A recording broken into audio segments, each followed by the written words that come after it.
తన ఆరోగ్య పరిస్థితిపై క్లారిటీ ఇచ్చారు బిగ్ బి అమితాబ్ బచ్చన్. తనకు ఎలాంటి శస్త్రచికిత్స జరగలేదని స్పష్టం చేశారు. శస్త్రచికిత్స అనంతరం కోలుకోవడం కష్టం అంటూ బిగ్ బి పెట్టిన పోస్టు చూసి తన అభిమానులు తీవ్ర ఆందోళన కలిగించింది. ఈ క్రమంలోనే ఆ పోస్టుపై అభిమానులకు వివరణ ఇచ్చారు బిగ్ బి. తనకెలాంటి శస్త్రచికిత్స జరగలేదని ఇటీవల జరిగిన అర్జెంటీనా స్పెయిన్ ఫిఫా మ్యాచ్ను ఉద్దేశించి ఆ పోస్టు చేసినట్లుగా స్పష్టం చేశారు. ఐసీయూ గురించి తాను చేసిన కామెంట్స్ను తప్పుగా అర్థం చేసుకున్నారన్నారు.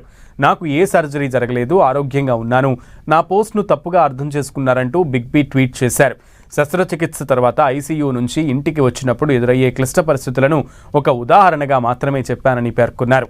ఛాంపియన్ ఓడిపోయినప్పుడు ఆ ఓటమిని తట్టుకుని తిరిగి పుంజుకోవడం ఎంత కష్టమో వివరించడమే తన ఉద్దేశమని, ఫిఫా ప్రపంచ కప్ ఫైనల్స్లో స్పెయిన్ చేతిలో అర్జెంటీనా ఓటమిని, మెస్సీ పరిస్థితిని మనసులో ఉంచుకుని నేను ఆ పోస్టు రాశాను, కానీ అది తన ఆరోగ్యం గురించి కాదని క్లారిటీ ఇచ్చారు. బిగ్ బి నుంచి వివరణ రావడంతో ఆయన అభిమానులు ఊపిరి పీల్చుకున్నారు. ప్రస్తుతం తాను ఎంతో ఆరోగ్యంగా ఉన్నట్లుగా తెలిపిన అమితాబ్ త్వరలోనే తాను కల్కి సీక్వెల్ షూటింగ్లోనూ పాల్గొననున్నట్లుగా చెప్పారు. అయితే మంగళవారం అమితాబ్ తన ఎక్స్ బ్లాగ్లో శస్త్రచికిత్స గురించి పోస్టు పెట్టారు. ఆసుపత్రి నుంచి ఇంటికొచ్చాక కోలుకునే ప్రక్రియ అత్యంత కష్టమైందని అందులో పేర్కొన్నారు. దీంతో అందరూ ఆయనకు సర్జరీ జరిగిందని భావించారు. తాజా వివరణతో ఆ ఊహాగానాలకు చెక్ పడినట్లయింది.